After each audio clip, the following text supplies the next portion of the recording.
Ribuan pengungsi Rohingya yang tiba di Aceh dari Bangladesh ternyata bukan unsur tidak sengaja, tetapi sudah direncanakan oleh mereka.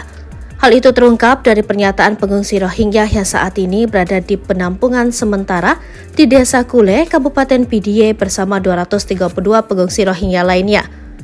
Untuk menuju ke Indonesia, khususnya Aceh, mereka membayar ke agen senilai 14 juta rupiah untuk dewasa dan 7 juta rupiah untuk anak-anak. Abdurrahman adalah salah satu pengungsi Rohingya yang ikut dalam rombongan dan mendarat di Aceh pada November 2023. Ia pun menceritakan perjalanan panjang dari kamp pengungsi di Bangladesh hingga akhirnya mendarat di Aceh.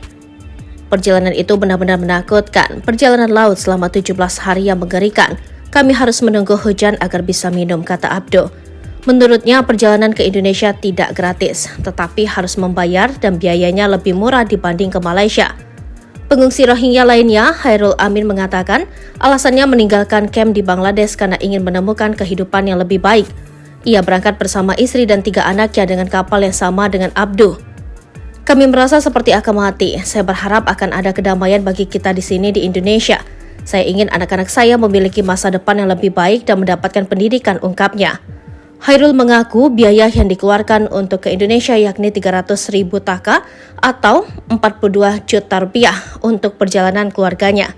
Polres Pidie telah menetapkan seorang warga negara Bangladesh, Husan Muhtar, sebagai tersangka dalam penyelundupan pengungsi Rohingya ke Aceh.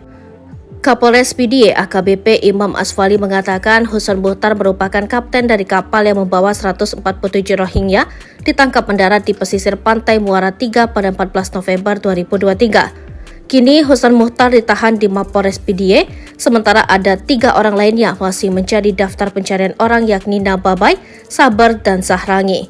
Mereka masih dalam pengejaran polisi setelah melompat dari kapal dan melarikan diri ke hutan. Untuk itu, pihak Polres Pidie menggandeng imigrasi untuk penanganan tindakan pidana penyelundupan manusia.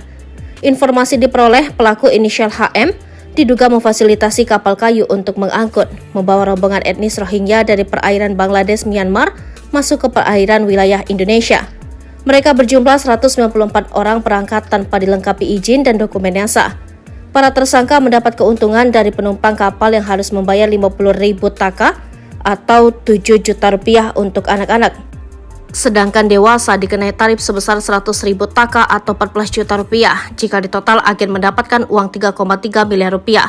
Tersangka diancam dengan pidana pasal 120 ayat 1 dan ayat 2 Undang-Undang Republik Indonesia nomor 6 tahun 2011 tentang keimigrasian dan pasal 55 ayat 1 ke 1 KUH pidana. Dengan pidana penjara paling singkat 5 tahun dan paling lama 15 tahun dan pidana denda paling sedikit 500 juta rupiah dan paling banyak 1,5 miliar rupiah.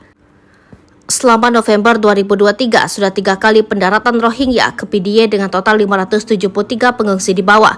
Kendati demikian, gelombang perjalanan pengungsi Rohingya dari kamp pengungsi di Bangladesh baru saja dimulai karena musim perjalanan perahu pengungsi pada tahun 2023 baru saja dimulai.